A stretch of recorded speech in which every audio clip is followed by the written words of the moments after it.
देखिए, ये जो सिलेबस आप देख रहे हैं इस समय, ये सिलेबस बेसिकली एमपी पीएससी का सिलेबस और ये भी सोशियोलॉजी का है।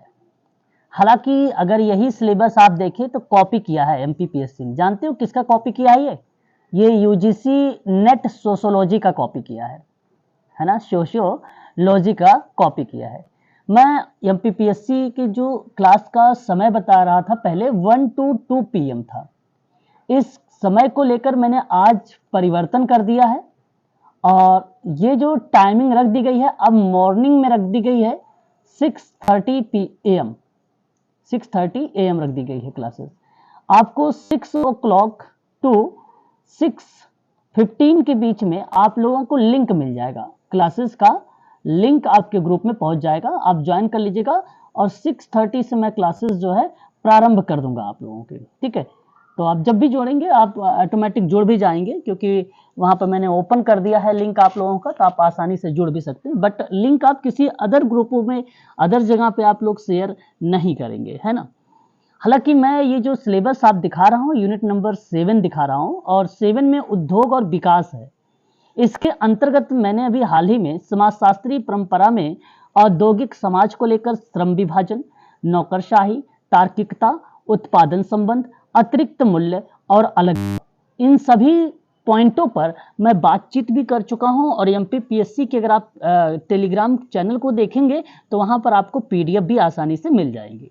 ठीक है, तो ये तो एमपी पीएससी के आधार पे चीजें हैं। परंतु यूजीसी नेट के अगर बच्चे ग्रुप में ज्वाइन हैं तो निश्चिंत रहें, अस्वस्थ रहें। यूजीसी नेट की जो क्लासेस है वो शाम को चलती है, 7 to 8 PM चलती है। आपको 6:30 के बाद से आप लोगों के ग्रुप में लिंक पहुंच जाता है। यहाँ आप लोगों का यूनिट नंबर 9 चल रहा है और इसके अंतर्गत जो हम लोग बातचीत कर रहे हैं वो लिंग और विकास पर बात कर रहे हैं इस समय। तो आज भी हम लोग इन्हीं पर चर्चा करने वाले हैं। जो है 7 PM, कितने 7 PM पर क्लासेस आपकी 7 PM स्टार्ट हो जाएगी। ठीक है, ये यूजीसी नेट का है। जस्ट आधे घंटे का मैं ब्रेक देता हूं आप लोगों को, उसके बाद DSSB की क्लासेस कंटिन्यू करता हूं और DSSB की क्लासेस जो चलती है वो 8:30 से स्टार्ट हो जाती है। लिंक वही होता है जो यूजीसी नेट को दिया जाता है। ठीक है, तो आप निश्चिंत रहें, आज की क्लासेस आपकी निर्धारित समय पर रहेंगी। DSSB की भी क्लासेस रहेंगी और यूजीसी नेट की भी क्लासेस रहेंगी। कल हम लोग बातचीत करेंगे मॉर्निंग वाली टाइम में उद्योग एवं समाज को लेकर, या तो जो मैं प्रश्न पत्र अभी बातचीत कर रहा हूं इन प्रश्नों पर भी बातचीत कर सकता हूं कल के मॉर्निंग वाली क्लासेस में। ठीक है, तो यूनिट नंबर 7 है आपका, जून में एग्जाम है एमपी पीएससी की स्टूडेंट, ध्यान से सुन लीजिए। और ये आपके परीक्षा से पहले पहले आपका पूरी यूनिट कवर हो जाएगी। ठीक है, साथ ही साथ मैं प्रैक्टिस भी आप लोगों को करवा रहा हूँ। तो जो ये प्रैक्टिस पेपर आप देख रहे हैं यहाँ पर, ये question paper basically UGC net का है, समाजशास्त्र का। और यही प्रश्न पत्र जो है एमपी पीएससी में भी बनाए जाएंगे। ठीक है, एमपी पीएससी में भी बनाए जाएंगे। आगामी परीक्षा है डीएसएसबी की और डीएसएसबी का एग्जाम जो है अप्रैल प्लस भी हो सकता है, मे बी, मैं कह रहा हूँ हो सकता है अप्रैल में भी हो जाए। अप्रैल के फर्स्ट वीक में आप लोगों को नोटिफिकेशन डीएसएसबी की तरफ से आ जाएगा कि कब होने वाला है इसका एग्जाम, आप वहां से भी देख सकेंगे। और यहाँ डीएसएसबी में भी आप लोगों से यहाँ से जो है प्रश्न आपसे पूछे जा सकते हैं। कारण यह है कि डीएसएसबी में सोशियोलॉजी का सिलेबस भी मेंशन किया गया है, तो इसलिए डीएसएसबी के भी बच्चे इस क्लास को अवश्य देखें। साथ ही साथ यूजीसी नेट की अगर मैं बात करूं तो यूनिट नंबर अगर आप 2 देखेंगे तो टोटली समाजशास्त्रीय अवधारणा पर बेस्ड है यूजीसी नेट का। ठीक है, तो उनमें भी ये प्रश्न देखने को मिल जाएंगे। तो जब भी मैं प्रैक्टिस करवाता हूं तो या समाजशास्त्र का करवाऊंगा या तो समाज कार्य का करवाऊंगा, तो सभी बच्चों के लिए इंपॉर्टेंट बन जाती है। तो शुरुआत करते हैं। यहां तक अगर मैं बात करूं तो 44 तक क्वेश्चंस हम लोगों ने जिक्र कर चुके हैं लास्ट क्लासेस में। आज हम लोग बात करेंगे आगे। और ये जो आप पेपर देख रहे हैं ये 2013 का समाजशास्त्र का प्रश्न पत्र है, 2013 का है। ठीक है, तो उन्हीं के क्रम में हम लोग जो है आगे बढ़ेंगे आज और देखेंगे क्वेश्चन नंबर 45। और आज का पहला सवाल कह रहा है कि निम्नलिखित में से कौन सहसंबंध का मापन नहीं है। सहसंबंध का मतलब आप सभी लोग जानते हो, कोरिलेशन कहा जाता है।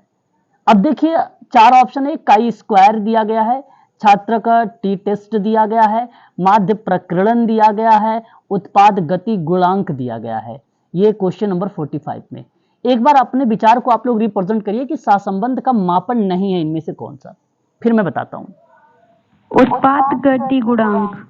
डी वाला सर। ओके, ऑप्शन डी की तरफ आप सभी स्टूडेंट का झुकाव है और आप सबका कहना है कि उत्पाद गणित जो है गति गुणांक की तरफ। फिर भी मैं आप लोगों को एक बार रूबरू करवा दूं कि ये आपका सहसंबंध गुणांक के अंतर्गत आता है ना। उत्पाद गति गुणांक के अंतर्गत अगर मैं बात करता हूं आप लोगों से, तो ये ऑप्शन में आपके सहसंबंध में आता है। ये बात ध्यान रखिएगा आप सभी लोग।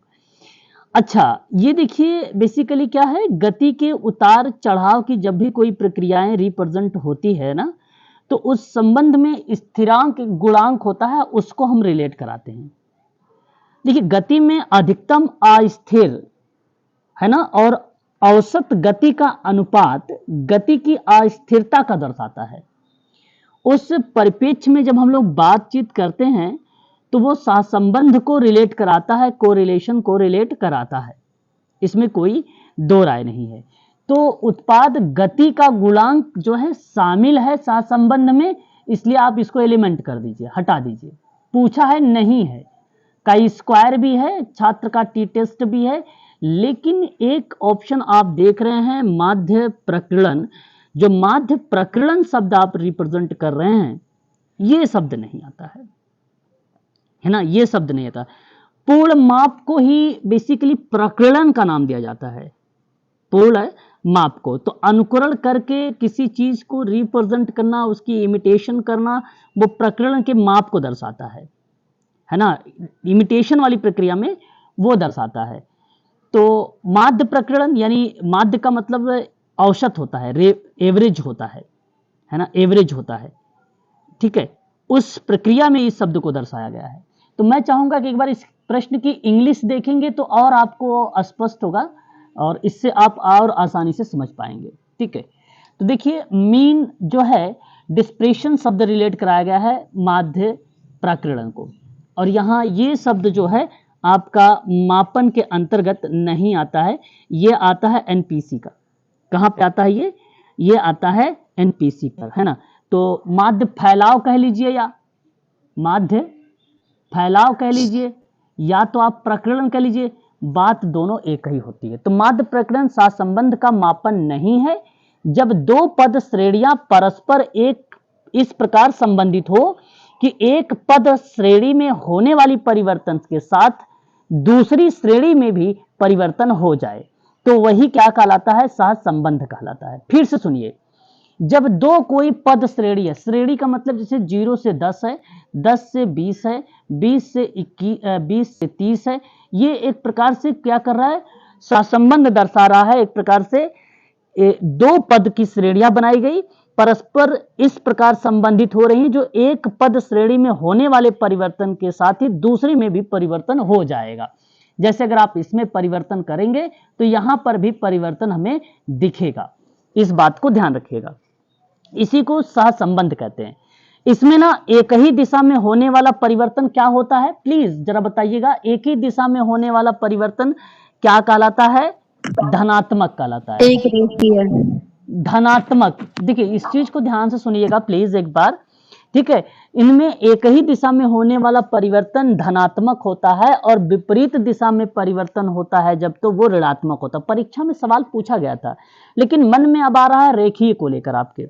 तो रेखीय बेसिकली क्या होता है, जब दो चर, चर का मतलब वेरिएबल होता है, वेरिएबल आपको समझ जाना चाहिए। फिर देखिए जो बच्चे, जैसे अगर अभी एक आध बच्चे नए होंगे, आप निश्चिंत रहें, उनको मैं आपको बताऊंगा अच्छे, बशर्ते इस बात को समझते चलिए। यहाँ पर देखिए जब दो वेरिएबल का मतलब होता है, मैंने अगर आपसे कहूं तो चर बोला जाता है। मैंने कहा कि शिक्षक और शिक्षार्थी में, है ना, या बालक और बालिकाओं का एक हमें क्या देखना, उसका मापन करना है, या उसका साक्षरता का सार्थक स्तर देखना है, या उसका व्यवसाय का सार्थक स्तर देखना है। किसका एक मान लीजिए शिक्षक का और या शिक्षार्थी का, या मान लीजिए छात्रा का या छात्र का, ठीक है, किसी भी संबंध में। तो उसको हम क्या कहते हैं, छात्र छात्रा, ये क्या है, वेरिएबल है।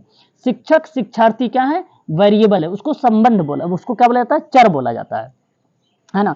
तो जब दो चरों के मूल्यों में विचरण का स्थिर अनुपात में होता है तो वह रेखीय संबंध होता है। विचरण स्थित अनुपात में मतलब एक रेशियो में हो, मैंने कहा कि भाई शिक्षक और शिक्षार्थी का 10-20 का रेशियो हो या 50-100 का रेशियो हो, तो इस तरीके की परिप्रेक्ष्य में स्थिरता दर्शा देता है, एक प्रकार से कंडीशन दर्शा देता है, तो वो रेखीय होता है। और वो भी एक क्रम में होना दर्शाता है, भी रेखीय एक क्रम में दर्शाता है। जब परिवर्तन को सीधी रेखा में दर्शाया नहीं जाए तो उस प्रक्रिया को हम चक्रीय कह सकते हैं या आरेखीय कह सकते हैं, है कि नहीं। तो उस चीज को जरूर थोड़ा सा ध्यान रखिएगा। परंतु जो माध्य प्रकीर्णन है यह सहसंबंध का मापन नहीं है, याद रखिएगा। काई स्क्वायर, टी टेस्ट और उत्पादन गति गुणांक, ये तीन जो आपको मैंने बताया है ये सहसंबंध के मापन है, कोरिलेशन के मापन है, ठीक है।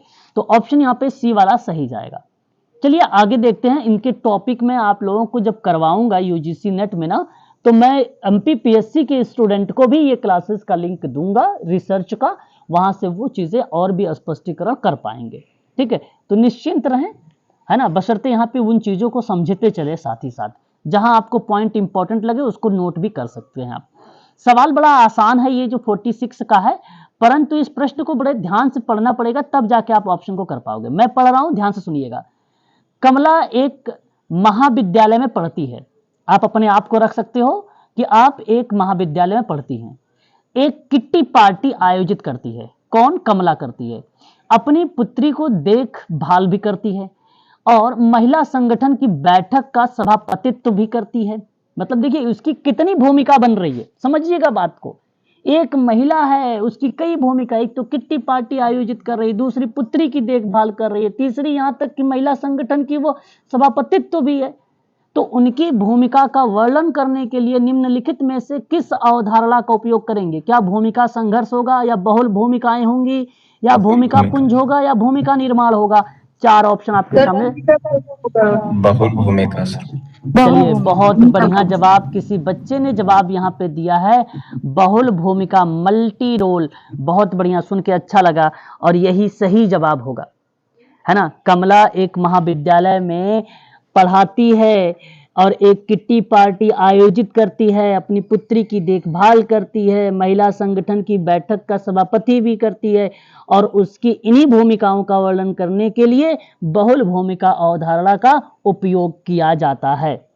तो बहुल भूमिका की अवधारणा जानते हैं किसने दिया है? क्या बता सकते हैं आप प्लीज? मर्टन ने, आर.के. मर्टन। बहुत बढ़िया जवाब, आर.के. मर्टन ने दिया है, ठीक है। हाँ, तो जब एक व्यक्ति की कई परिस्थिति हो, एक व्यक्ति की, आपकी भी हो सकती है कई परिस्थिति, कई स्टेटस आपकी भी हो सकती है, ठीक है। तो जब एक व्यक्ति की कई परिस्थितियां होती हैं तो उसमें उससे संबंधित कई भूमिकाएं भी होंगी, और इस प्रकार किसी व्यक्ति द्वारा अनेक परिस्थितियों से अनेक भूमिका निभाई जाती हैं, इसे ही बहुल भूमिका कहा जाता है। इस बात को ध्यान रखिएगा। ऑप्शन आपका यहाँ पे सी यानी थर्ड ऑप्शन आपका करेक्ट जवाब होगा। चलिए अगला सवाल लेते हैं और उस पर भी हम थोड़ा सा विचार करते हैं। सर एक बार भूमिका के बारे में बता दीजिए। जी, भूमिका पुंज, भूमिका पुंज पूछ रहे हो मैडम? जी सर जी। भूमिका पुंज की अवधारणा अगर हम बात करते हैं तो ध्यान से सुनिएगा, आर.के. मर्टन के द्वारा दिया गया है। भूमिका पुंज की अवधारणा किसके द्वारा दिया गया है? आर.के. मर्टन। आर.के. मर्टन के द्वारा दिया गया है। अब यहाँ पर आप थोड़ा सा समझिए, किसी बच्चे ने कहा कि भूमिका पुंज का मतलब क्या होता है। देखिए, जिसका उपयोग समाज में ना, जिसका उपयोग समाज में आपकी स्थिति के परिणाम स्वरूप आपकी विभिन्न भूमिकाओं और संबंधों का वर्णन कर दे। बात को समझिए, मैंने क्या कहा? मैंने कहा बहुल भूमिका और भूमिका पुंज किस तरीके समझोगे। बहुल भूमिका को आपको इस परिप्रेक्ष्य में समझना है कि एक व्यक्ति की कई परिस्थिति होगी, कई स्टेटस होंगे, उसके संबंध में कई भूमिकाएं होंगी, कई रोल होंगे, है ना। आप नेता भी हो सकते हैं, आप टीचर भी हो सकते हैं, एक ही हो लेकिन आप एक ही हो लेकिन आपके कई रोल हो सकते हैं, ठीक है। आपके कई रोल हो सकते हैं, लेकिन भूमिका पुंज में क्या होता है, जिसका उपयोग समाज में आपकी स्थिति का परिणाम स्वरूप आपकी विभिन्न भूमिका और संबंधों का वर्णन करने के लिए किया जाता है। जैसे मैंने कहा कि एक हाई स्कूल का छात्र, उदाहरण के लिए, कि स्कूल वर्ष के दौरान कई व्यक्तियों के साथ बातचीत करता है और जिसमें प्रशिक्षक, मार्गदर्शन, परामर्शदाता, प्रधानाचार्य और प्रशासन और उसके साथी भी उसमें शामिल हो सकते हैं। ठीक है, तो इसमें कई व्यक्ति का भी रोल हो सकता है ना, कि भाई परामर्शदाता वो है, प्रधानाचार्य वो है, प्रशासक के रूप में वो है। तो कहने मतलब आपकी विभिन्न भूमिकाओं का संबंध का वर्णन हो रहा है, वहां पे रिलेशन का वर्णन, लेकिन बहुल में नहीं हो रहा था। बहुल में तो कई परिस्थितियां होती हैं, उनमें उसके संबंधित कई भूमिकाएं हो सकती हैं, उसको रिप्रेजेंट की जा रही थी। तो किसी व्यक्ति के द्वारा अनेक परिस्थिति में अनेक भूमिका निभाई जाती है, तो वो बहुल होगी, वो मल्टी होगी, वो क्या होगा, मल्टीपर्पस होगा। इस चीज को आप जरूर ध्यान में रखिएगा, काफी इंपॉर्टेंट पॉइंट रहेगी इन संबंध में।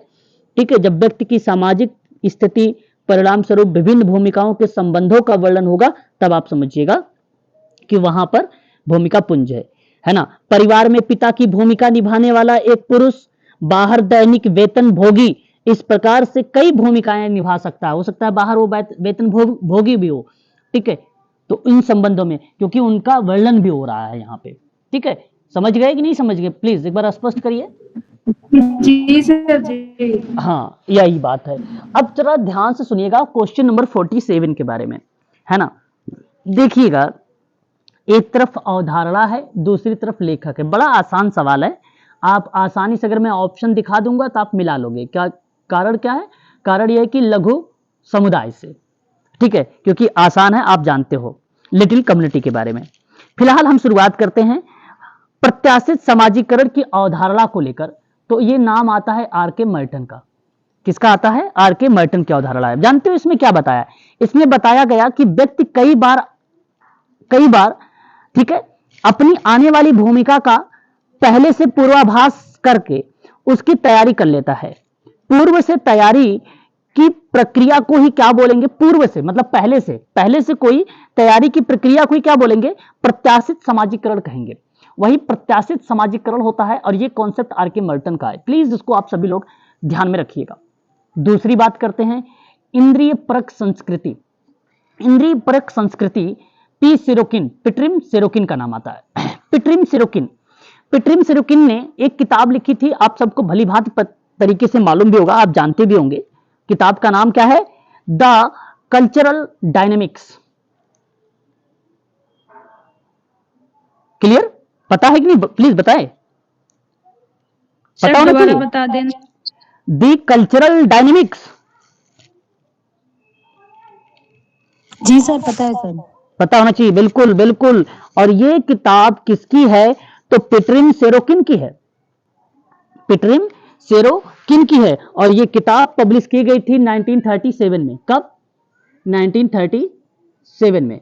जब 1937 में पीटरिम सेरोकिन ने किताब का नाम लिखा, कहा कि दी कल्चरल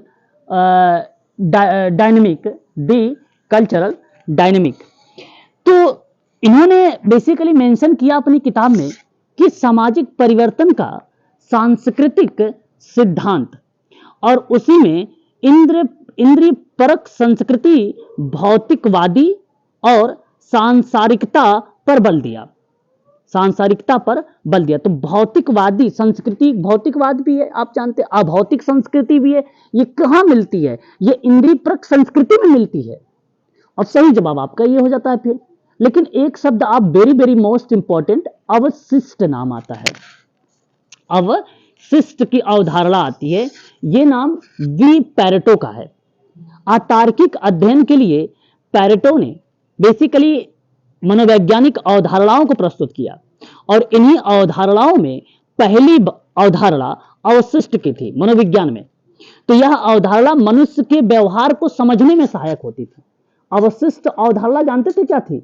अवशिष्ट अवधारणा जो थी मनुष्य के व्यवहार को समझने में बड़ी मदद करती थी।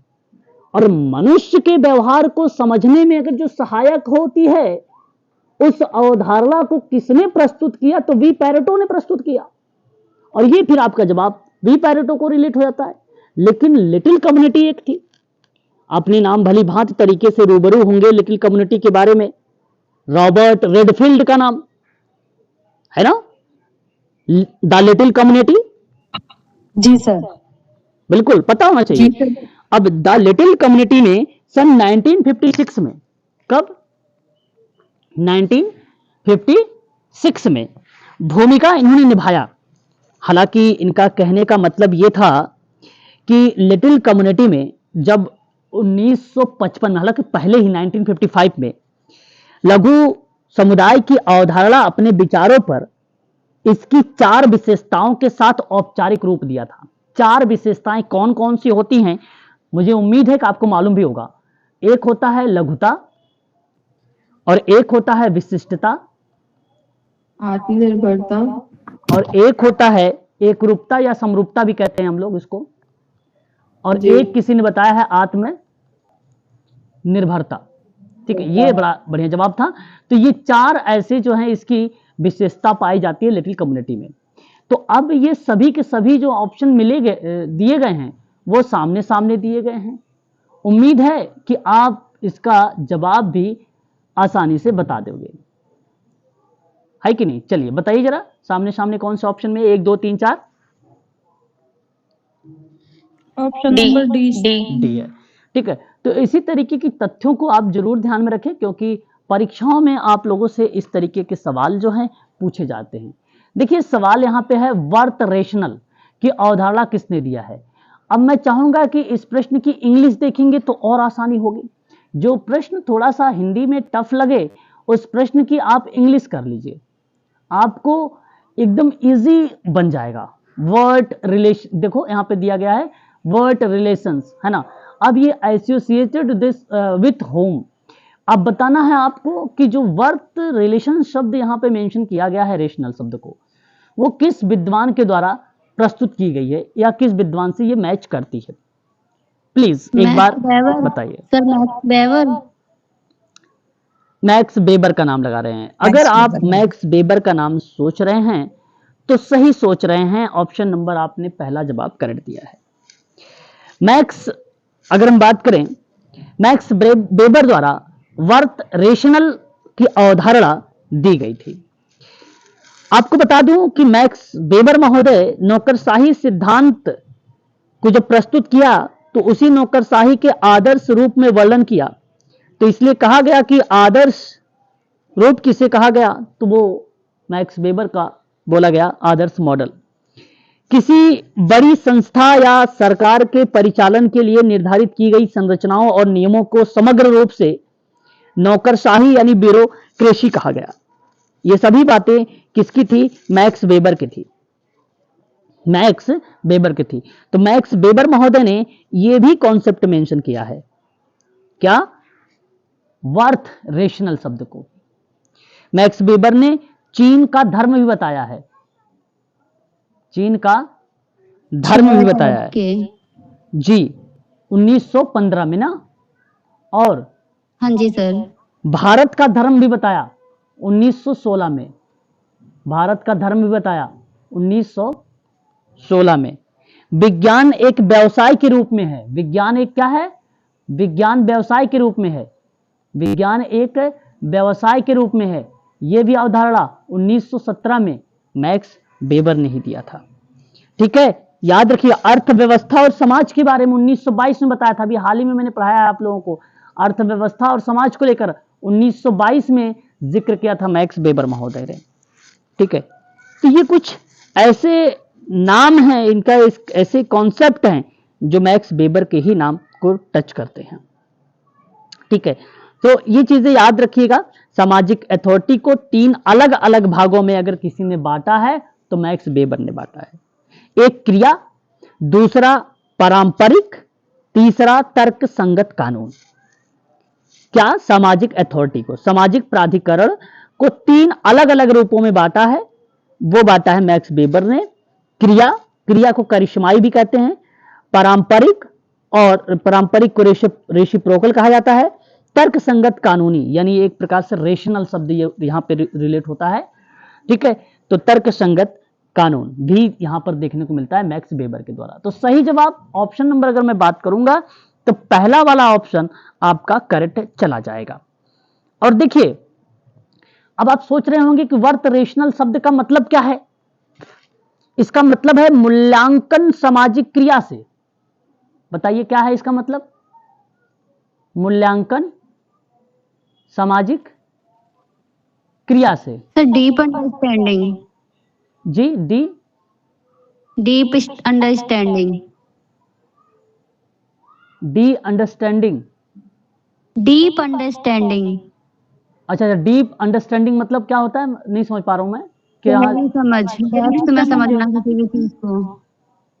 मूल्यांकन बेसिकली अगर मैं बात करूं तो इसका पहले मीनिंग समझ लीजिए एक बार। इस सवाल का मतलब समझ पा रहे हैं आप? सवाल का क्या है? वर्त रेशनल शब्द का मतलब क्या होता है? मूल्यांकन सामाजिक क्रिया। ठीक है, इस चीज को समझिए प्लीज। तो बेसिकली क्या है यहां पे जो ये शब्द रिलेट कराया, इसका मतलब था कि क्रियाओं से। इसका मतलब था क्रियाओं से। तो जो सामाजिक वैल्यूज हैं, जो सामाजिक लाभ हैं, जो सामाजिक उपयोगिता हैं, ठीक है, उन सभी चीजों को यहां पे दर्शाया गया। ठीक है, जैसे कि गरीबों की सेवा करने के बारे में दर्शाया गया, तो वो क्रिया वर्त रेशनल शब्द का पार्ट बना। सैनिकों का शहीद का होना भी दर्शाया गया वर्त रेशनल शब्द को। ये उदाहरण थे वो, और ये सबसे ज्यादा अगर फेमस रहा है तो गरीबों की सेवा करना रहा है। तो गरीबों की सेवा करना किस अवधारणा में मेंशन है? वो वर्त रेशनल शब्द में मेंशन है, जहां मूल्यांकन का सामाजिक क्रिया शब्द रिलेट होती है। और max weber is the right answer होगा। ऑप्शन नंबर पहला करेक्ट हो जाएगा। ठीक है, इस बात को जरूर ध्यान रखिएगा। क्वेश्चन नंबर 49 देखिए एक बार। निम्नलिखित में से कौन सा युग्म, युग्म का मतलब होता है जोड़ा, पेयर। ठीक है, सम्मिलित नहीं है सत्य, बाकी तो 3 सत्य मिलेंगे, एक असत्य मिलेगा। प्लीज उसको आइडेंटिफाई करिए, कौन सा है? सभी। बी कह रहे हो? Okay, sir D. डी कह रहे डी हैं। सर। डी। ओके, चलिए मैं बताता हूं, मेरी बात को ध्यान से सुनिएगा। देखिए अगर मैं बात करता हूं आप लोगों से, पावन और एक शब्द है अपावन शब्द, है ना? एक पावन शब्द है, एक अपावन शब्द है। इन शब्दों के बारे में अगर मैं बात करूं तो आपने नाम सुना है, वो नाम डब्ल्यू मिल्स का। किसका? मिल्स महोदय। हाँ, डब्ल्यू मिल्स। बहुत बढ़िया जवाब, है ना? तो डब्ल्यू मिल्स महोदय ने पावन और अपावन जैसे शब्दों को प्रस्तुत किया था। ठीक है, पावन और अपावन जैसे शब्दों को प्रस्तुत किया था। और यहां जो जाएगा, म्यूट रहिएगा प्लीज प्लीज प्लीज। दिसंबर 2013 के मैं प्रश्न पत्रों को हल करवा रहा हूं, एक बार म्यूट हो जाइए, है ना? तो यहां जो शब्द आ रहा है पावन अपावन शब्द, ये शब्द रिलेट कराया मिल्स महोदय के द्वारा। ये शब्द जो है मिल्स महोदय का रहा है। तो यहां अगस्त कामटे का शब्द गलत लिख दिया है। क्यों अगस्त कामटे का शब्द गलत लिखा, मैं बता देता हूं। आप भली भांति तरीके से अगस्त महोदय के बारे में रूबरू भी होंगे, आप जानते भी होंगे, है ना, अगस्त जी के बारे में। इनका जो सिद्धांत रहा वो 3 स्तरों पर बेस्ड था। और मैंने हाल ही में आप लोगों को 3 स्तर बताए थे, जिसमें से धार्मिक एक स्तर था, उसके 3 पार्ट बताए थे, प्रेतवाद, बहुदेववाद और एकेश्वरवाद के बारे में। जी सर। है ना? और ये अगस्त कामटे के द्वारा एक ऐसी अवधारणा थी जो परीक्षाओं में कई बार पूछे भी गए हैं। तो धार्मिक स्तर पहला था इनका। दूसरा था तात्विक, जिसको अमूर्त स्तर बोला गया, इसको इंग्लिश में मेटाफिजिकल स्टेज कहा गया। और एक तीसरा था प्रत्यक्ष स्तर, जिसको पॉजिटिव स्टेज बोला गया था, जिसको पॉजिटिव स्टेज बोला गया था। ठीक है, तो याद रखिएगा ये 3 स्तर इन्हीं के द्वारा दिया गया है, और वो नाम आता है अगस्त कामटे महोदय का। ठीक है, और बाकी सामाजिक उद्विकास में H Spencer very very most important correct है। व्याख्यात्मक बोध मैक्स वेबर इंपॉर्टेंट है, और किरायाजीवी वर्ग जो वी पैरेटो के द्वारा दिया गया था यह इसको रिलेट कराता था। ठीक है, तो याद रखिएगा इसके अंतर्गत। ठीक है, और किरायाजीवी का क्या मतलब है, तो समझा दीजिए। देखिए परजीवी शब्द रिलेट कराया था इन्होंने, है ना। ठीक है, किरायाजीवी का मतलब परजीवी वर्ग वी पैरेटो के द्वारा दिया गया, है ना।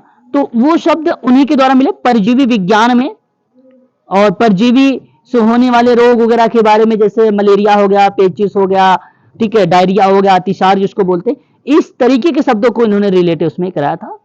ठीक है, जो आश्रित हैं बेसिकली जीव जंतु किसी चीजों पर, है ना, तो उनको रिलेट कराया था एक बारे में, उस वर्गों के बारे में बताया था। ठीक है, एक बात और याद रखिएगा यहाँ पे, यहाँ एक नाम आप और पढ़ेंगे दुर्खिम महोदय के बारे में। पावन अपावन शब्दों को लेकर मैं बात करता हूं आप लोगों से, तो एक शब्द मिलता है इस्माइल दुर्खिम का भी, तो दुर्खिम महोदय भी मिल्स के साथ साथ जिक्र करते हैं।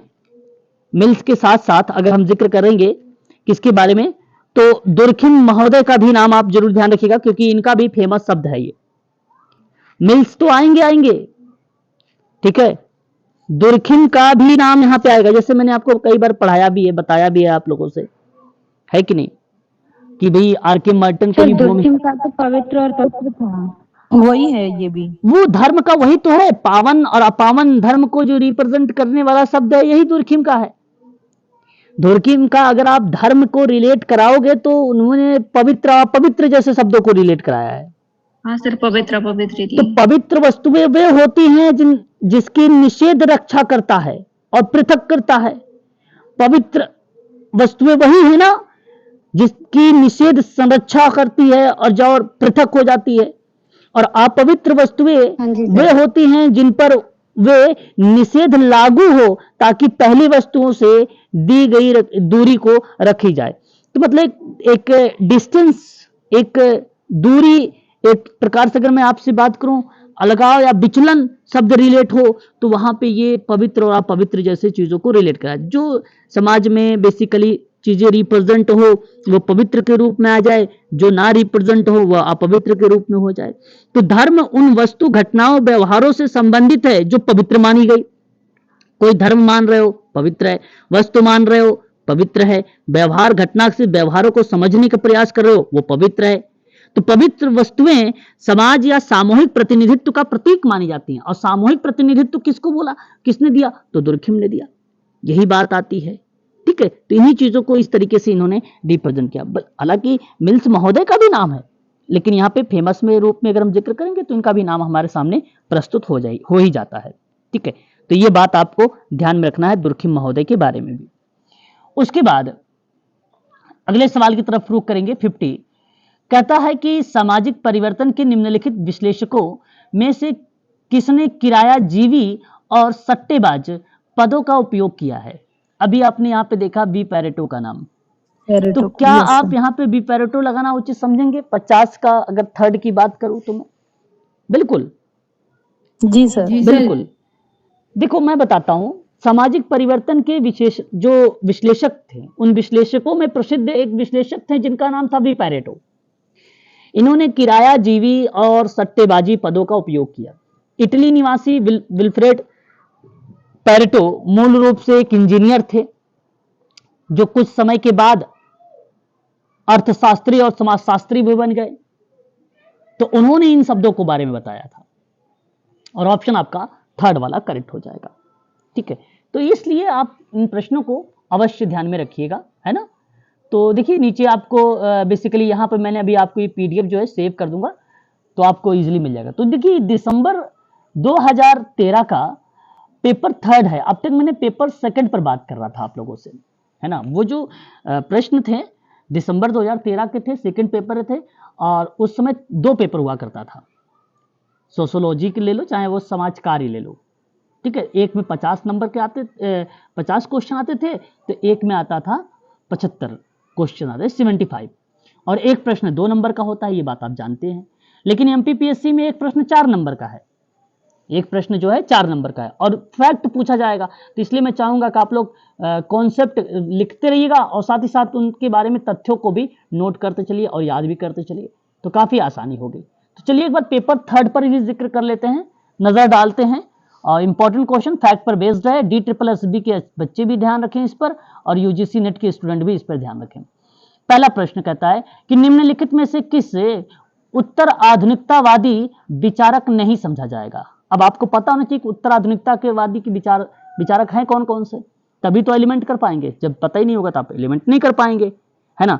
तो मैं आपको बता दूं, देखो अलेक्जेंडर, ये जो पहला नाम आया है ना जे अलेक्जेंडर, ये बेसिकली 9 प्रकार्यवादी विचारक हैं। क्या है ये? 9 प्रकार्यवादी ये विचारक हैं। तो क्या आप इस बात से सहमत हो गए कि उत्तराधुनिकता के ये नहीं हुए ऑप्शन नंबर पहला करेक्ट? जब भाई ये 9 प्रकार्यवादी के हैं तो इसका मतलब यही सही हो गया। जी सर। बाकी जे दरिदा का बात करूं, एफ जेनसन की बात करूं, जे एफ लियोटर्ड की बात करूं, तो ये एक ऐसे विचारक हैं जो उत्तराधुनिकता में रिप्रेजेंट होते हैं, है ना। 9 प्रकार्यवाद में बेसिकली जे अलेक्जेंडर महोदय ने कहा कि व्यक्तिक संरचनात्मक और सांस्कृतिक स्तर पर प्रकार्यवादी विश्लेषण के अवसर प्रदान करता है। तो 9 प्रकार्यवाद व्यवस्था और उपव्यवस्था का विश्लेषण प्रस्तुत करता है और मानकीय क्रियाओं को उजागर करता है। वहीं उत्तर आधुनिकतावाद का सिद्धांत मार्क्सवाद और प्रकार्यवाद का विरोध करता है।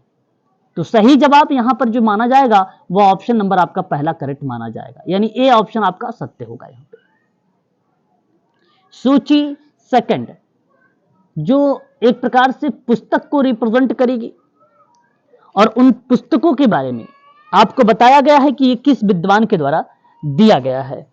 ठीक है, पहला किताब है, किताबों से जरूर सवाल इस बार आप लोगों से पूछे जाएंगे, MPPSC के स्टूडेंट, बाकी अदर भी स्टूडेंट हैं तो उन किताबों के नाम भी आप जरूर ध्यान में रखें, है ना। पहली किताब हमारे सामने कि दी पोस्ट मॉडर्न कंडीशन लिखा गया है। क्या आप बता सकते हैं ये किताब किसके द्वारा रचित की गई है या इसके लेखक कौन है? जी प्लीज। JF लियोटर्ड, JF हाँ जी, leotard, Leotard. Gene Francisco leotard का नाम पूरा इनका है। द पोस्ट मॉडर्न कंडीशन, ये बेसिकली और रिपोर्ट ऑन नॉलेज, जो दार्शनिक चीजों को रिलेट कराता था। फ्रेको, इनका नाम फ्रेकोइस है, जीन फ्रेकोइस लियोटार्ड। इस किताब को इन्होंने जब पब्लिश किया तो वह वर्ष था 1979। कौन सा वर्ष था? 1979। क्लियर हो रहा है? जी सर। हाँ। उसके बाद देखिए एक किताब हमारे सामने आ रही है राइटिंग एंड डिफरेंस करके, राइटिंग एंड डिफरेंस करके बुक आ रही है। और इस किताब के जो लेखक हैं, इस किताब के जो लेखक हैं जे डरिडा हैं। और जे डेरिडा का नाम अगर हम जिक्र करते हैं तो वर्ष आता है 1978। अच्छा, आपको बता दूं कि दी पोस्ट मॉडर्न कंडीशन किताब किस पे थी ना, ये आधुनिकतावादी लेखक पर कड़ा प्रहार था। उन्होंने उत्तर आधुनिकतावाद को विकसित पूंजीवादी समाज की संस्कृति से संबंधित माना था, मॉडर्न कंडीशन वाली किताब में लियोटर्ड ने। लेकिन राइटिंग एंड डिफरेंस की बात करते हैं जे डेरिडा महोदय के बारे में 1978 वाले में, तो ये मुख्यतः विखंडनवाद और भविष्यगत लोकतंत्र के प्रति आशवन्वित विश्वास अवधारणा की चर्चा की थी। तो विखंडनवाद, भविष्यगत लोकतंत्र के बारे में किस किताब में जिक्र हुआ? तो वो राइटिंग एवं डिफरेंस वाली किताब में जिक्र हुआ 1978 में। जे डेरिडा का नाम आता है। डेरिडा, यहां पे डा लिखा हुआ है लेकिन डा होता है डा से डमरू वाला, ठीक है, ये बात भी ध्यान रखेंगे। नेक्स्ट आता है पोस्ट मॉडर्निज्म और the cultural logic of set capitalism. शब्द यानी आप समझ गए होंगे कि कहीं ना कहीं पूंजी को रिलेट करा रहा होगा संस्कृति से। है ना। APJ Abraham sir. ओके, नाम आपने अभी भी बताया है कि एफ अगर हम जिक्र करते हैं तो आता है नाम जॉनसन का। चलिए, सही जवाब की तरफ आप गए हैं और ये आपका पॉइंट करेक्ट माना जाएगा। सन 1991 में, कब? 1991 में। बात को समझते चलिएगा। इन्होंने जब ये किताब मेंशन किया तो बताया था कि मानवतावाद संपूर्णतावाद पर बल और समूह हित में हितात्मता पर बल देता, मतलब एक प्रकार से हित पर, सभी के लाभ पर बल देता था। यह समाज और संस्कृति को आगे बढ़ाने में बड़ा सहायता किया। ये किताब किस काम में? समाज और संस्कृति को आगे बढ़ाने में बहुत ही मददगार साबित हुई। The archaeology of knowledge and the discourses on language, नाम एम फौकल्ट का नाम आता है। फौकल्ट का नाम आता है। 1926 से बीच में अगर हम बात करें तो 84 तक की इस किताब का वर्चस्व रहा। फौकल्ट अपने उत्तर आधुनिकता के सिद्धांत में उस ज्ञान की खोज करते हैं जो शक्ति प्रदान करती है, और इसी बेस्ड पर थी। तो अब आप मुझे ऑप्शन को मैच करके बताइए कि सही जवाब कौन सा ऑप्शन जा रहा है। क्या ऑप्शन थर्ड जा रहा है या first? Yes sir, option number C is the right answer होगा। आपने यहाँ पे करेक्ट जवाब दिया, बिल्कुल सही जवाब है ये, है ना। ठीक है, आगे अगर हम बात करते हैं क्वेश्चन नंबर 4 पे, तो आप देखिए अगेन एक तरफ पुस्तक है, दूसरी तरफ लेखक के नाम दिए गए हैं, है ना। ठीक उसी तरीके से थर्ड क्वेश्चन रह गया। थर्ड क्वेश्चन रह गया। ओके, एक मिनट। हाँ जी सर। ओ, सही कह रहे हो, छूट गया था। अगला क्वेश्चन की तरफ बात करते हैं। एक तरफ देखेंगे हम लोग बांध, दूसरी तरफ देखेंगे राज्य। अब ये देखिए, एमपीपीएससी के स्टूडेंट हो और बड़ा इंपॉर्टेंट क्वेश्चन भी है, सवाल पूछ सकता है, बांध बताना है कौन से कहां राज्य में है। अच्छा, सारे बच्चों को पता होगा सरदार सरोवर बांध के बारे में। सरदार सरोवर बांध का निर्माण गुजरात राज्य में किया गया है और यह बांध नर्मदा नदी पर बना है। यह भारत का सबसे बड़ा दूसरा बांध माना जाता है, सरदार सरोवर बांध। तो आप गुजरात को सही लगाओगे? गुजरात सर। बिल्कुल बिल्कुल, ऑप्शन फर्स्ट सही है सर। ओके, अच्छा, आपने थर्ड को ही देख के बहुत बढ़िया, इस तरीके से भी ऑप्शन को चुनाव कर सकते हो। एग्जाम में टाइम बचेगा आपका। पॉइंट बी पर भी देखते हैं। फिर भी कोयल कैरो का नाम, कोयल कैरो एक बांध है। कोयल कैरो बांध झारखंड राज्य में है। यह बांध दक्षिण कोयल नदी पर बना हुआ है। कौन सी नदी पर बना हुआ है? कोयल नदी पर बना हुआ है, ठीक है। और यह दक्षिण कोयल नदी पर बसिया गांव के निकट बनाया गया है। कौन से गांव? बसिया गांव के निकट बनाया गया है, ठीक है, यह बात ध्यान रखिएगा। और जो है मचकुंड बांध उड़ीसा राज्य में है। यह बांध गोदावरी के सहायक नदी पर मचकुंड नदी पर बनाया गया है, ठीक है, याद रखिएगा मचकुंड। और कहां पर, ये कौन से राज्य में पड़ता है? तो उड़ीसा। कौन से राज्य में पड़ता है ये?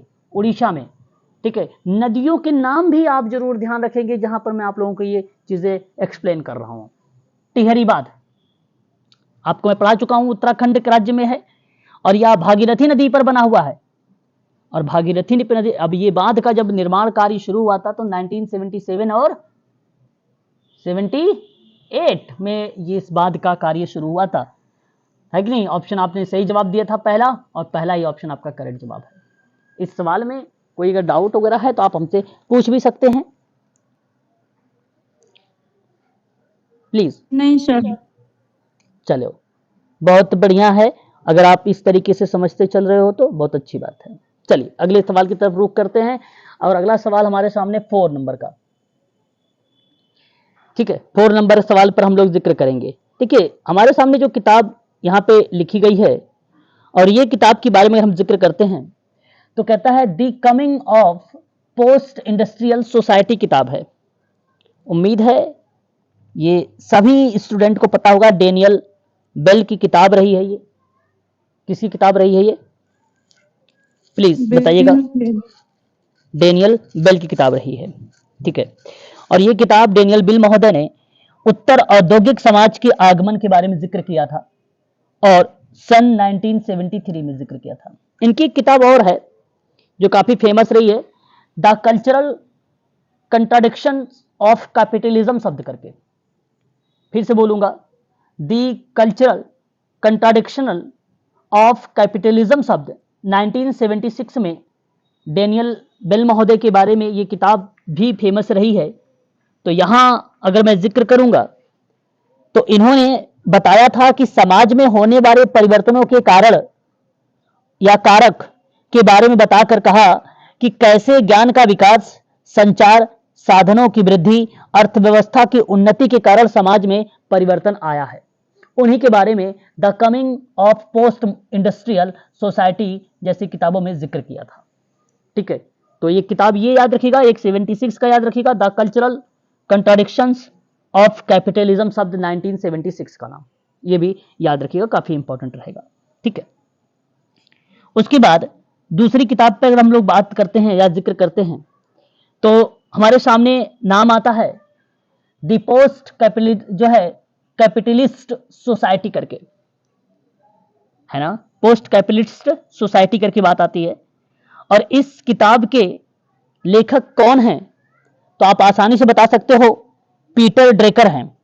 इस किताब के माध्यम से ड्रेकर महोदय ने पूंजीवाद समाज में होने वाले परिवर्तन और सामंतवाद के बारे में बताया था।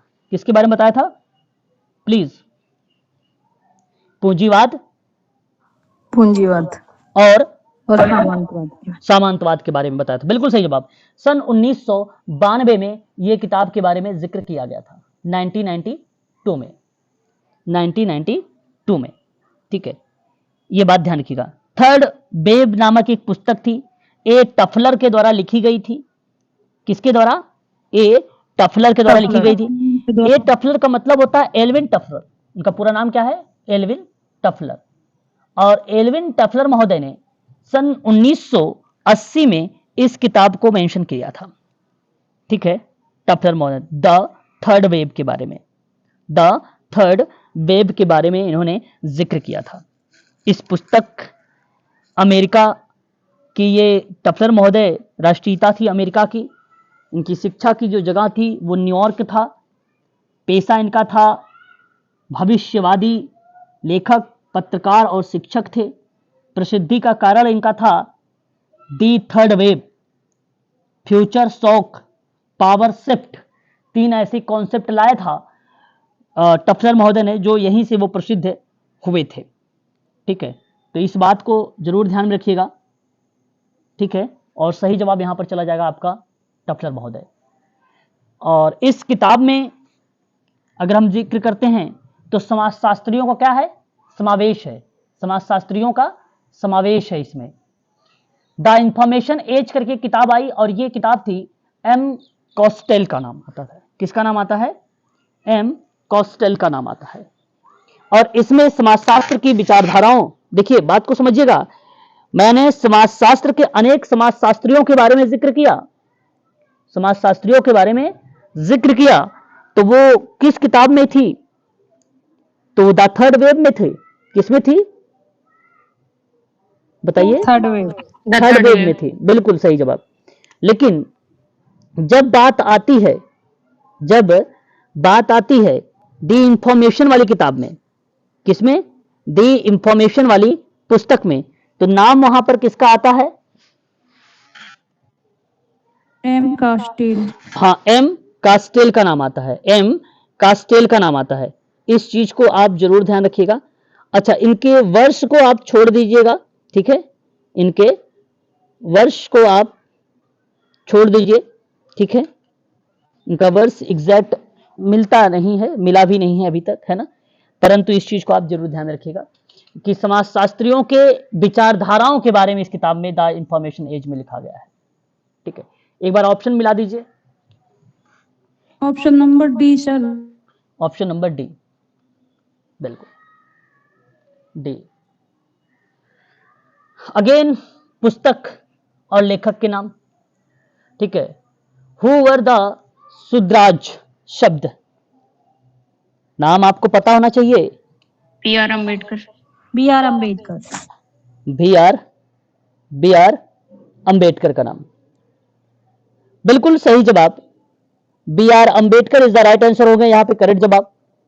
इस किताब में अगर मैं जिक्र करता हूं आप लोगों से, तो इन्होंने जिक्र किया है कि धर्म जाति असमानता के प्रति विद्रोह और सामाजिक पुनर्संरचना मनोवैज्ञानिक या मानवतावादी मूल्यों पर प्रबल का इन्होंने समर्थन किया है, प्रबल का इन्होंने समर्थन किया है। तो कई इनकी ऐसी कॉन्सेप्ट या किताबें रही हैं जो जिन्होंने शूद्र वगैरह के बारे में जिक्र किया था, है ना, शूद्र वगैरह के बारे में इन्होंने जिक्र किया था। और ये किताब कब पब्लिश की गई थी, कब पब्लिश की गई थी? तो वो किताब, हालांकि देखिए आप ये मत सोचिएगा कि ये जब जीवित रहे होंगे तभी किया गया होगा। मृत्यु के बाद, इनके भीमराव अंबेडकर की मृत्यु के बाद 2019 में इस किताब को पब्लिश किया गया था, 1 जनवरी 2019 की। ये फोर्थ एक प्रकार का एडिशन था, फोर्थ एडिशन था। तो 2019 की हाल ही की है और ये चर्चित में खूब रही भी है ना, चर्चित में भी खूब रही है। पहली बार 1946 में ये किताब लाई गई थी, 1946 में लाई गई थी। कब लाई गई थी? 1946 में। ये फोर्थ एडिशन था और 2019 का, और पहली बार 46 है ना, हाँ 46, पहली बार 1946। ठीक है, तो ये आप जरूर ध्यान रखिएगा इनके संबंध में, इस किताब के लेकर। ठीक है, उसके बाद अगर हम लोग बात करते हैं तो एक किताब और हमारे सामने आता है, social background of Indian nationalism शब्द करके। आपको बता दूं कि सन 1953 में social background of Indian nationalism शब्द प्रकाशित हुआ। यह किताब आर देसाई एक प्रसिद्ध समाजशास्त्री और भारतीय सामाजिक इतिहास के क्षेत्र में एक प्रमुख विद्वान थे, जिन्होंने इस किताब में लिखा कि सामाजिक और आर्थिक कारकों की पड़ताल करते हुए जिसके औपनिवेशिक काल में भारतीय राष्ट्रवाद के विकास में योगदान देता है। तो इसके अकॉर्डिंग अगर हम बात करें, भारत का शैक्षिक परिदृश्य में नवीन प्रवृत्ति और मार्क्सवादी परिप्रेक्ष्य को महत्वपूर्ण रूप से स्थापित किया गया social background of Indian nationalism शब्द में। 1953 की किताब है और यह किताब AR देसाई की मानी जाती है। तो सही जवाब यहां पर दूसरा वाला, ये वाला पॉइंट, थर्ड वाला पॉइंट सही हो जाएगा। सर आपने 1953 बोला था। अरे हाँ यार, एक एक वर्ड यहाँ पे मैं लिख देता हूँ, 1953। ठीक है, उसके बाद देखिए होमो हायरार्की के बारे में मैंने पहले भी पढ़ा रखा है, इनके बारे में कई बार बताया भी है। हाँ, सही जवाब होमो हायरार्कीज के जिक्र, किताबों के बारे में जिक्र हो रहा है आप लोगों से, तो मैंने इनके बारे में पहले भी आप लोगों से बता रखा है। और देखिए आपने नाम सुना होगा लुई ड्यूमा के बारे में। किसके बारे में? ड्यूमा या एल ड्यूमोंट के बारे में आपने नाम सुना होगा। यस या नो? Yes sir. सन 1966 में, 1966 में इन्होंने इस किताब के बारे में लिखा और इस किताब में जाति व्यवस्था का एक पदाक्रम दिया गया। इसमें आपको बता दूं, वस्त्र, आवास, व्यवसाय, आभूषण, भोजन आदि सभी वस्तुओं का शुद्ध और प्रदूषण में विभाजित किया था। शुद्ध ये है, अशुद्ध ये है, इस तरीके के रूपों में इन्होंने डिवाइड किया और उसको होमो हायरार्कीज करके किताब को मेंशन किया था। तो इसका सही जवाब पहला चला जाएगा। Caste class. ये किताब 1966 है या 1970? 1966 है, 1966 की किताब है।